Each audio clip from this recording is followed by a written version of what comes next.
importe qu'elle se passe dans la cour d'école ou sur le web, l'intimidation peut avoir des effets dévastateurs pour les enfants qui la subissent ainsi que pour les parents qui tentent d'y mettre fin. Je suis Véronique pour WatchMojo.com et j'ai le plaisir de m'entretenir aujourd'hui avec le Dr Lila Amirali, psychiatre à l'hôpital de Montréal pour enfants, qui nous expliquera quels sont les signes de l'intimidation ainsi que quelques trucs pour tenter d'y remédier. Est-ce qu'il y a des signes que les parents peuvent voir si les enfants sont victimes d'intimidation? Chaque enfant qui soudainement commence à éviter une activité qu'il aime beaucoup ou commence à être trop stressé avant d'y aller à l'école ou éviter l'école ou se présente avec des symptômes anxio-dépressifs, il faut tout de suite se questionner par rapport à l'origine de ces problèmes. C'est vraiment important de poser la question parce qu'à la fois, les enfants ne vont pas ouvertement divulguer cette information.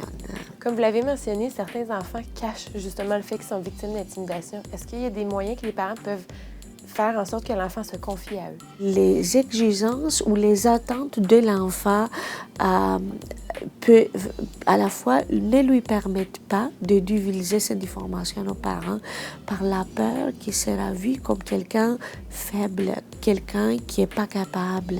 Alors, si on essaie de rassurer les enfants, de renforcer leur estime de soi, puis leur montrer que notre but est de les aider, l'enfant va divulguer cette information. Il faut persister.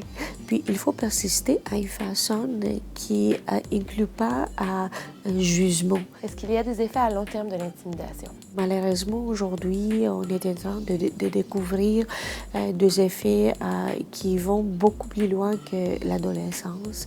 On a, comme vous comprenez très bien, un effet sur l'estime de soi qui nous suit pour la vie. Mais on a aussi des symptômes anxio-dépressifs qui peuvent même se cristalliser sous une forme d'un vrai problème, soit d'anxiété, soit de dépression. Aussi des comportements d'automutilation ou même des comportements suicidaires. Puis, malheureusement, aujourd'hui, on a des études qui nous démontrent un certain lien entre le symptôme psychotique puis l'intimidation. Si justement les enfants finissent par se confier aux parents qui sont victimes d'intimidation, qu'est-ce qu'ils peuvent faire pour les aider? Il faut réagir tout de suite, identifier les milieux, identifier les moyens par lesquels l'intimidation se passe, puis de collaborer avec tous les autres joueurs, les autres adultes qui sont dans ce milieu particulier, pour se rassurer que l'intimidation ne continue pas. Si la collaboration de parents avec les enseignants ou avec les personnes responsables d'une activité sportive où l'intimidation se passe ne trouve pas une résolution, mais c'est un acte criminel. Puis si jamais il y a aussi d'évidence, comme avec le cyberbullying, où on peut avoir d'évidence des courriels ou des messages textes, on peut même aller jusqu'à poser une plainte à la police. Justement, on parlait de cyber-intimidation. Qu'est-ce que les parents peuvent faire pour faire en sorte que leurs enfants ne soient plus la victime de cyber-intimidation? Disons que dans notre génération, ça, c'était pas une des possibilités. Puis plusieurs parents ne comprennent pas la sévérité du problème. La première chose à faire, c'est de s'informer bien. Puis, on a quelques ressources qu'on va poster à notre site qui sont disponibles pour les parents pour s'informer de comment combattre ce type de problème. Ce qui ne fonctionne pas, par contre, est d'élever la technologie de l'enfant. Parce que même si on enlève le cellulaire, même si on enlève le laptop, même si on enlève l'ordinateur, bon, les ordinateurs sont disponibles partout, les téléphones cellulaires sont disponibles partout, les autres formes d'intimidation vont continuer.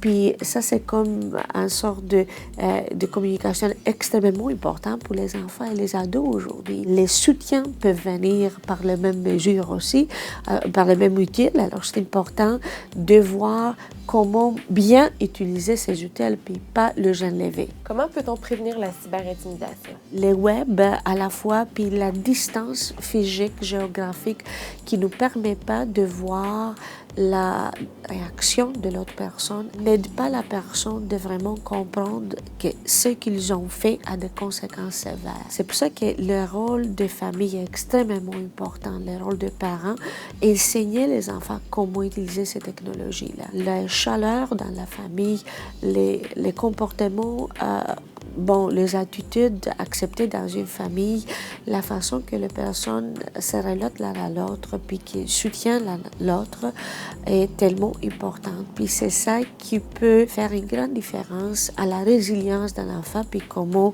il se trouve, comment il se positionne vis-à-vis de ce type de problème. Je vous remercie beaucoup d'avoir été présente avec nous aujourd'hui. Merci beaucoup.